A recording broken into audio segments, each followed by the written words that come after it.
Bonjour, bienvenue, mon nom est Ibrahima Touré, je suis consultant en informatique chez DMR.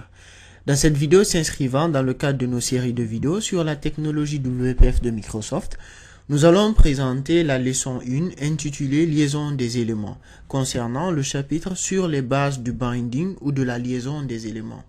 Donc nous exposerons principalement dans cette vidéo sur comment lier deux éléments, effectuer une liaison multiple entre différents éléments et comprendre finalement les modes de liaison, c'est-à-dire les différents modes de liaison.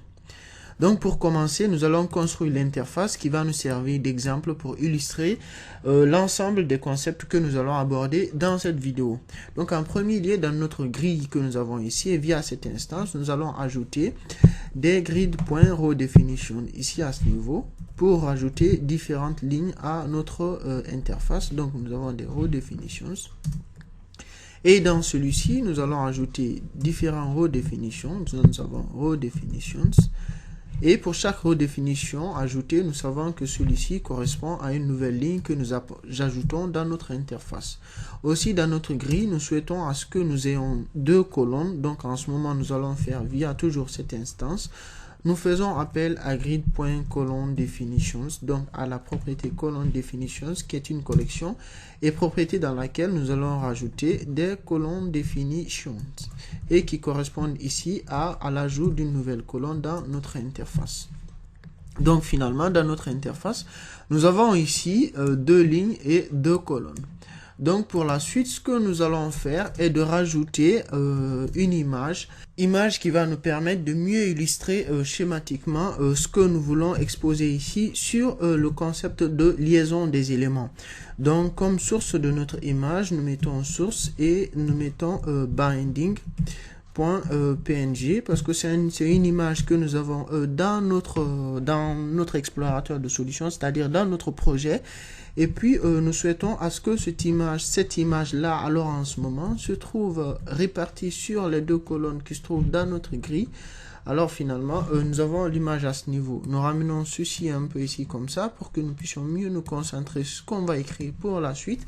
Et puis nous allons placer deux group box dans lesquels nous allons placer différents contrôles en interne et qui alors pour le premier group box qui va nous permettre d'illustrer ce qui est la source des éléments et pour le second group box qui va regrouper l'ensemble des éléments cibles sur lesquels le binding va se réaliser.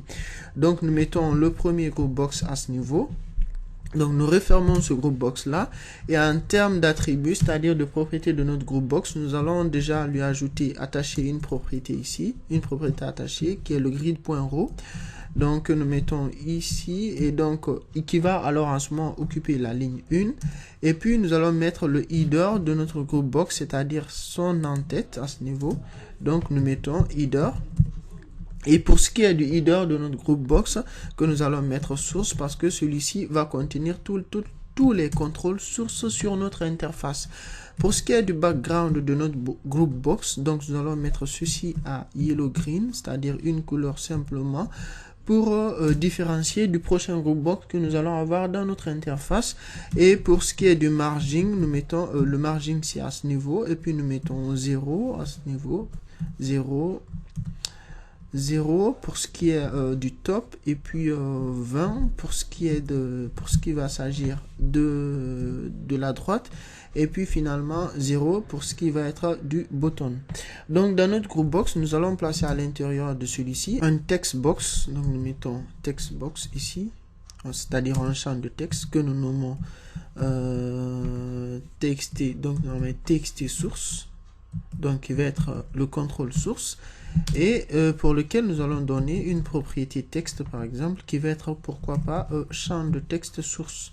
Donc nous mettons champ de texte source et puis auquel nous allons donner une certaine largeur minimale, d'abord une min 8 donc qui va être à ce niveau pourquoi pas de min8 de 0 et qui va avoir, et alors en ce moment nous allons plutôt mettre max 8, donc nous mettons max 8, et pour ce qui est de max 8 à ce niveau nous mettons celui-ci à 50, et pour la suite nous allons rajouter une largeur minimale, donc il va être une min-width. Donc pour ce qui est du min-width, nous allons mettre une valeur de 200 et puis nous allons lui donner un certain fond. Donc pour le font size que nous allons mettre ici à celui de 25, et puis nous allons lui donner une margin, c'est-à-dire donc une marge qui va être par exemple de 10. Après, nous refermons notre text box.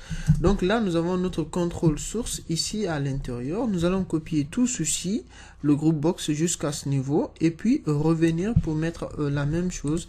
Donc nous allons un peu plus arranger l'interface ici à l'intérieur. Et toujours un peu plus devant, nous allons mettre recoller la même chose, à la différence que ici, nous avons text source. Donc nous changeons cela pour mettre texte txt cible. Donc ça va être le contrôle source sur le contrôle cible, c'est-à-dire qui va être lié à l'autre contrôle ici qui est le contrôle source, et celui-ci qui va être le contrôle cible ou l'élément cible sur lequel la liaison va être effectuée. Donc nous allons placer celui-ci dans la colonne, dans la deuxième colonne. Donc nous allons mettre grid.colonne à 1, donc pour déplacer notre valeur et le mettre dans cette colonne-ci, c'est-à-dire l'autre groupe box. Nous allons pourquoi pas changer la couleur de ce dernier pour qu'il y ait une couleur différente. Donc pour le yellow green que nous changeons ici et que nous allons mettre cette fois-ci à la couleur de jaune. Nous maintenons tout le reste de cette façon, et puis ce que nous souhaitons alors, c'est que cette propriété texte, parce que ici nous avons txt champ de texte source ici, et nous avons champ de texte ici à ce niveau. Alors notre souhait est que ce premier champ de texte que nous avons ici à ce niveau, soit sa propriété texte soit liée à la propriété texte de ce second champ de texte. Donc c'est-à-dire que ce second champ de texte affiche les valeurs qui sont saisies dans ce premier champ de texte. Donc pour cela, ce que nous faisons simplement est de faire recours à un nouveau concept qui est justement l'objet du cours, de ce cours, qui est celui de la liaison des éléments. Donc à ce niveau, nous faisons appel à une instance de la classe binding auquel nous allons donner différents éléments de renseignement, c'est-à-dire que nous allons renseigner différentes propriétés qui vont d'abord ici être le path, donc le path qui représente le chemin. Donc nous allons mettre txt. Et bien avant cela, nous mettons déjà l'élément, le binding que nous pouvons, l'élément name, c'est-à-dire l'élément auquel la liaison va être faite. Donc nous avons txt source, là nous avons la cible, et nous souhaitons que ce champ de texte cible là soit lié à cette source, c'est-à-dire que son texte soit la valeur qui est affichée dans ce champ de texte. Donc pour cela, nous venons prendre le nom ici, nous précisons que pour la propriété élément name, il va être concerné ou va être l'élément UI élément source que nous avons ici et qui est le champ de texte txt source, et que la cible est bien sûr le txt cible que nous avons à ce niveau. Donc nous mettons le nom de ce dernier et en ce moment, pouvons afficher, lancer notre application pour voir à peu près comment celui-ci fonctionne. Donc à ce niveau, dans notre interface, nous avons notre application ici, et ce qu'on peut remarquer, c'est que via cette image que nous avons ici, c'est que le binding ou la liaison des éléments concerne en fait deux éléments bien spécifiques et assez bien différents, qui sont la source des données et la cible la source de liaison et la cible de liaison. Alors pour ce qui est de la source de liaison ici, ce qu'il fait, c'est qu'en fait c'est un objet n'importe lequel, c'est-à-dire c'est un élément ou un contrôle qui dérive de la classe objet, alors dont une propriété est liée, mais cette fois-ci est obligatoirement à un élément dérivant ou à un contrôle dérivant de la classe dependency objet, et dont la propriété source ici est liée ici à la propriété dependency property. Ça ne peut se passer autrement, sauf que seulement de cette façon. C'est-à-dire que la cible, ici nous avons la source qui se trouve à ce niveau. Lorsque on effectue des changements dans ce champ de texte, ce qu'on remarque, c'est que ces changements sont directement répertoriés dans le second champ de texte. C'est-à-dire on constate le même champ de texte ici à ce niveau, et cela se fait fait par l'expression ou par l'élément, ce que nous avons fait ici. Cela se fait par cette écriture de binding que nous avons appliqué sur ce champ de texte ici à ce niveau. Donc, ce qui veut dire que ces deux éléments-là sont liés. Le premier étant un objet qui est la source et le second étant une dependency objet, et la propriété du premier est liée à la propriété dependency property du second. Donc, ce qui veut dire que ceci représente, ce premier champ de texte qui se trouve dans le groupe box source représente la source ici, et cet autre élément ici représente la cible. Donc, quand nous enlevons ceci, donc revenons à notre application, ce qu'on va remarquer ici, c'est que nous avons notre champ de texte ici à ce niveau. Et dans cette expression-là, le champ de texte reçoit une instance de la classe binding, c'est-à-dire dont le nom de l'élément qui est bindé à cet élément qui se trouve ici et dont le chemin est récupéré, ou c'est-à-dire la dépendance, la propriété à laquelle elle est liée est la propriété texte. Et obligatoirement, il faut que la propriété qui se trouve dans la cible auquel il est lié soit une propriété de type dependency, c'est-à-dire une propriété dependency property. Comment est-ce que nous pouvons nous rendre compte quant à savoir si ce contrôle-là est une dependency object? Très simple. Si nous cliquons sur F1 ici, donc nous allons nous rendre dans la classe textbox, et ici dans la classe textbox qui se trouve dans l'espace de nom system.windows.control.textbox, ici system.windows, ce qu'on peut remarquer, c'est que cette classe-là dérive ici dans l'hierarchie des classes. Nous voyons que dans celui-ci, nous avons dependency object.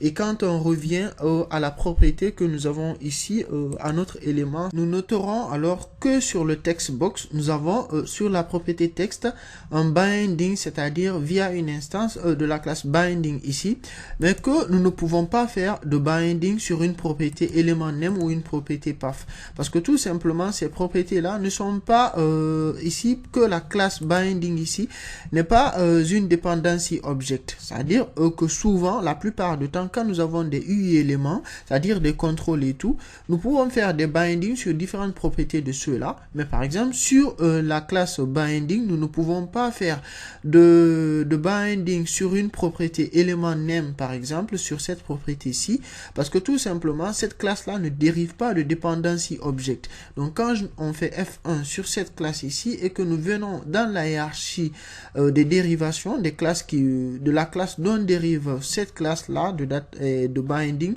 nous remarquons que dans l'arbre ici, nous n'avons pas de dependency object.